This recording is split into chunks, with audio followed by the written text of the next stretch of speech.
1 cup साबुदाणा यामध्ये मूठभर शेंगदाणे घालून उपवासासाठी कमी तेलात तयार होणारा झटपट साधा सोपा पदार्थ. फक्तच उपवासासाठी नाही तर नाश्त्यासाठी वेगळा असा पदार्थ बनवायचा असेल तर ही रेसिपी जरूर ट्राय करा. मऊ लुसलुशीत उपवासाचा हा पदार्थ बनवण्यासाठी 1 कप साबुदाणा घेतलेला आहे. जाड बारीक कोणताही साबुदाणा वापरू शकता आणि त्याच कपाने जर मोजून घेणार असाल तर पाव कप किंवा 1 मूठभर यामध्ये शेंगदाणे घालून घ्यायचे. शेंगदाणे आणि साबुदाणा कमी आचेवर चांगला भाजून घ्यायचा आहे. खूप काळसर किंवा रंग बदलेपर्यंत परतायचा नाही आणि शेंगदाणे ही साबुदाण्यासोबतच व्यवस्थित भाजले जातात, त्यामुळे वेगळे असे भाजून घेण्याची गरज नाही. अगदी 3 ते 4 मिनिटं कमी आचेवर हे चांगलं भाजून घेतलं. पण शेंगदाणे व्यवस्थित भाजले आहेत की नाही त्यासाठी शेंगदाण्यावरची ही साल बघा अगदी अलगद निघते. म्हणजे शेंगदाणे आतपर्यंत व्यवस्थित भाजले गेलेले आहेत, ते खूप काळसर होईपर्यंत भाजायचे नाही. आता हे भाजलेले साबुदाणा आणि शेंगदाणे काढून थंड होण्यासाठी ठेवायचे. साबुदाणा हलकासा भाजून घेतला की त्यातला ओलसरपणा कमी होतो आणि एकदम बारीक अशी पावडर पटकन तयार होते. आता हे दोन्ही पदार्थ थंड करून घेतले, त्यानंतर लगेचच मिक्सरच्या भांड्यामध्ये घालून एकदम बारीक अशी पावडर करून घ्यायची आहे. तर काही मिनिटांमध्ये ही पावडर तयार होते आणि बघाल तर एकदम बारीक पावडर तयार झाली. थोडेसे जाडसर कण राहिले तरी चालेल, पण खूप जास्त जाडसर ठेवायचे नाही. तुम्हाला जर वाटत असेल की खूप जाडसर आहे तर पीठ चाळून घ्या. साबुदाणा व्यवस्थित भाजून घेतला की त्याची पावडर अगदी पटकन तयार होते. आता यामध्ये घालायचे आहेत बटाटे. तर 2 मध्यम आकाराचे शिजवलेले हे बटाटे घेऊन ते किसून घ्यायचे. कारण यामध्ये बटाट्याचे जाडसर तुकडे राहता कामा नये. आता हा बटाटा व्यवस्थित किसून घेतला म्हणजे हे पीठ एकसारखं तयार होईल आणि आपण जो पदार्थ बनवणार आहोत तो देखील परफेक्ट तयार होईल. जरासुद्धा बटाट्याचे तुकडे यामध्ये राहता कामा नये. 2 मध्यम आकाराचे बटाटे किसून घेतले की अर्धा चमचा जिरे, 2 बारीक चिरलेल्या हिरव्या मिरच्या, यामध्ये चवीनुसार मीठ घालायचं. तर अर्धा चमचा मीठ आणि थोडीशी कोथिंबीर घालून घेतली.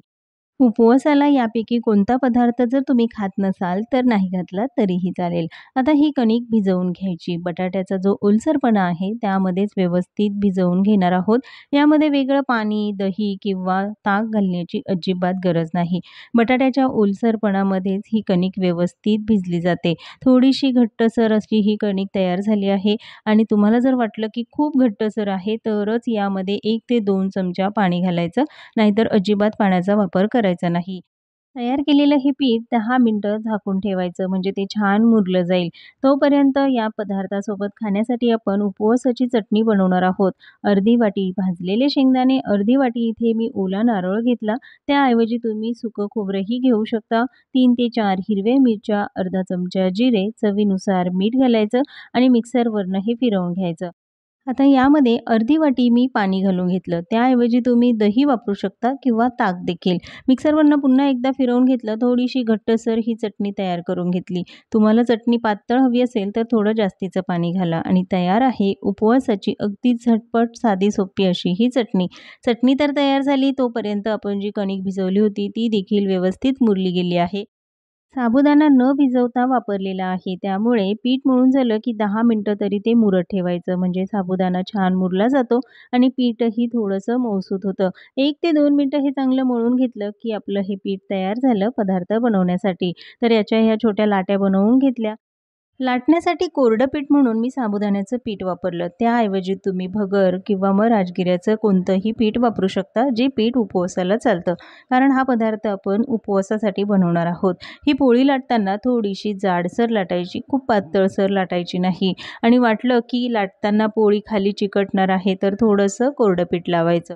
लाटलेली ही पोळी बघा त्याच्या कडांना चिरा पडलेल्या आहेत. त्या दिसायलाही चांगल्या दिसत नाही, म्हणून एखादी ताट किंवा मोठी वाटी घ्यायची आणि त्याने या कडा काढून घ्यायच्या. म्हणजे जे पराठे आहेत ते छान एकसारखे दिसतील आणि दिसायलाही छान दिसतात.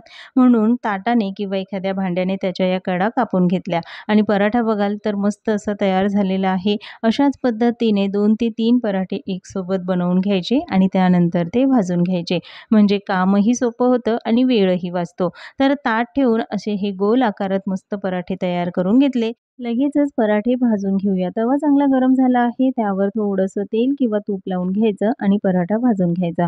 गॅस मध्यम आचेवर ठेवायचा आणि दोन्हीही बाजूने छान सोनेरी रंगावर पराठा भाजून घ्यायचा आहे. एका बाजूने व्यवस्थित भाजला की लगेचच त्यावर साजूक तूप किंवा तेल घालून दोन्हीही बाजूने हा पराठा भाजून घ्यायचा. गॅस मध्यम आचेवर ठेवा म्हणजे आतपर्यंत व्यवस्थित भाजला जातो आणि मस्त टम्म फुललेला असा हा उपवासाचा पराठा. बनवायला अगदी साधा, सोपा आणि खायला तितकाच चविष्ट. दोन्ही बाजूने थोडंसं साजूक तूप घालून घेतलं. छान मस्त खमंग असा हा उपवासाचा मऊ लुसलुशीत पराठा. जराही साबुदाणा न भिजवता, न शिजवता उपवासासाठी हा खमंग, खुसखुशीत, पौष्टिक आणि मऊ लुसलुशीत पराठा. लहान मुलं तर अगदी आवडीने खातील. डब्यासाठी असो, नाश्त्यासाठी किंवा उपवासासाठी झटपट साधी-सोपी रेसिपी. नेहमी उपवासाला साबुदाणा वडे आणि खिचडी खाऊन जर कंटाळा आला असेल, तर ही रेसिपी मात्र जरूर ट्राय करा. अगदी दिवसभर हे पराठे असेच मऊ लुसलुशीत राहतात. डब्यासाठी, उपवासासाठी किंवा नाश्त्यासाठी अगदी 5 ते 10 मिनिटात तयार होणारा हा पदार्थ, त्यासोबत खाल्ली जाणारी चटणी आणि मऊ लुसलुशीत असा उपवासाचा पराठा, जो बनवायला अगदी सोपा आहे, कुणीही सहज बनवू शकेल.